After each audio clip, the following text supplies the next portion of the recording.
We got 1, 2, 3, 4, 5, 6, 7, 8, 9, 10, 11, 12, 13, 14, 15, and we still have more dough and we still have more filling.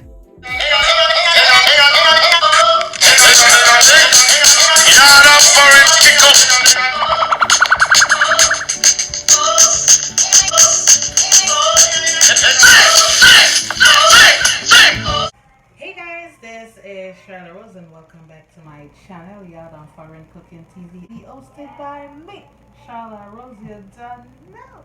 So guys, I know I've been out for a while. Actually, maybe the whole summer.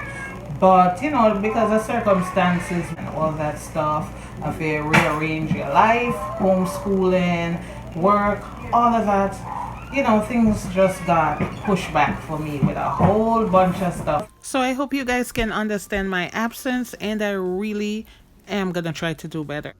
This is one of my most favorite sweet treats, and Renee been killing me for months to make this. So right now, guys, I'm gonna be making you a little sweet treat to tantalize your flavor.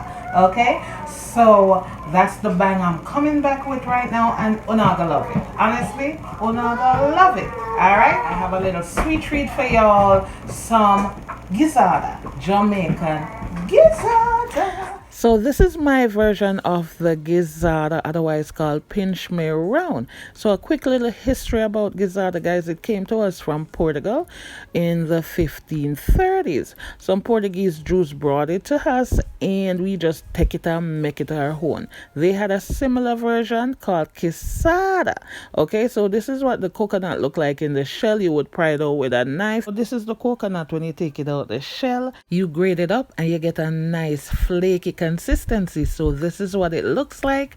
Me personally, guys, I don't care where it came from. I just know I love me some gizzada. So guys, if you want to see how I do my version of the Jamaican gizzada, stay tuned to this channel. But before all of that take place, guys, please remember to like, share, comment, subscribe to my channel, hit that notification bell, and you'll be notified of every single time I put a new video up. Okay guys, please go subscribe. And definitely guys, I'm gonna try to do better. And if y'all hear anything in the background, my son is doing is virtual learning thingy. I don't know what's going on, right? So let's jump right into this video. No long thing, cause I gotta go to work. See? All right. So I'm gonna take you, just show you guys what I have here for all my ingredients. And these are my ingredients, guys. You don't have to follow all my ingredients. You just have to pick and choose what you want to put in your gizzada, the amounts you want to put. You could omit, you could add, up to you, up to you. So let's jump in. Everything has to be cold. I'm gonna just run through all the stuff that I'll be using for the gizzada in no particular order. So I have some flour here, like about a pound thereabout. All right, I have some cold water to make the dough for the pastry. This mixed essence, some vanilla essence, some almond essence, and you don't have to use this. You don't, okay? But I have it, so I use it. You need some rose water, some mixed spice. Don't have to use this. If you have nutmeg and cinnamon, you could use that. You could even use a little bit of allspice. A lot of people seem to think it's not a spice, but it is. It's just how much you use. And like I said, you need cinnamon. You definitely need some sugar. And this is like 1 cup of brown sugar. On here I've already measured out my mixed spice, cinnamon, and I put some ginger in my gizzada. Okay, I have cold butter, 1 stick, and I have the coconut. It's not grated, it's shredded. Okay, but on the fine part of the shredder. My hands are clean, so don't pay that no mind. You're also gonna need a rolling pin. You're gonna need some measuring spoon. You're gonna need a cutting board, and also you're gonna need some saran wrap. All right, so let's jump into this. First of all, guys, you want to make your dough, and the reason why you want to make your dough first, because you're gonna put it in the fridge to get it nice and chilled. So I'm gonna get all these stuff out of my way and jump to my flour. All right, so there is 8 kind of pastry dough. I don't know how all of them, but I know there's puff pastry, flaky pastry, short crust pastry. What again? Guys, when I look it up here, there's quite a few of them. Anywho, I have my butter. So you wanna just barely cut it up. You don't have to use this big old chopper. It's just what I had right there a while ago.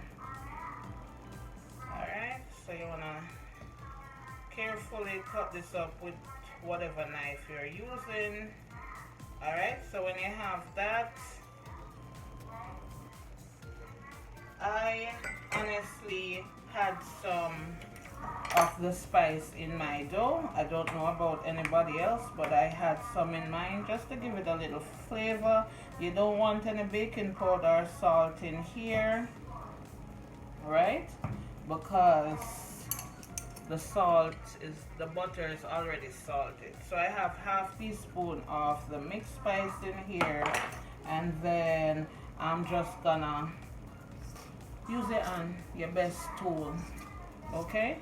And the reason why you want all your ingredients to be cold is you want this pastry, this dough to be firm, okay? So that's why you want it that way. So just crumble this up, guys, and do your thing. You could also use a food processor, a dough whisk, or a fork to alleviate your warm hands from touching the dough, just so you don't soften it up, okay? Get your hands in there, guys. Get down and dirty. So when you feel like all the butter have got mixed in with your flour, it should be looking a little like really fine cracker crumbs. Okay? And I use the bottled water because it's just convenient, and after I use what I need, I could drink the rest, right? Alright, so this is all mixed in, and you don't need any coloring for this, guys. The butter should give it the color that it needs. I mean, gizzada don't need to look yellow. It's not patty, see? The butter, give it the right color that it needs. Alright, so this is done. So after you finish, this is what it should look like fine breadcrumbs. Okay? So then you're gonna just take your water and knead your flour. And you don't wanna make it too soft or too hard. You want a nice pliable dough. So here comes water. So let me take you a little closer. So you just want to dive in and knead.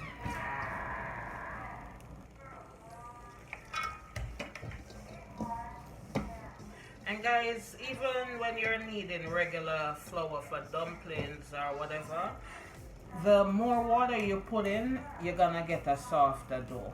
The less water you put in, you get a firmer dough. Okay? So even if you're making boiled dumpling and you hear them say they want them dumpling tight, it's because they put a little bit of water at a time and do it very firm. They need it very firm. For this, you don't need it all that firm, but you also don't need it to be too loose.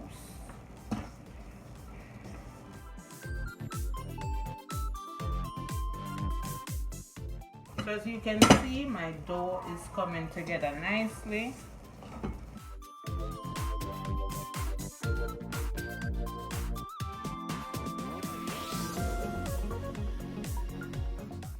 So there is no extra flour left in my bowl here.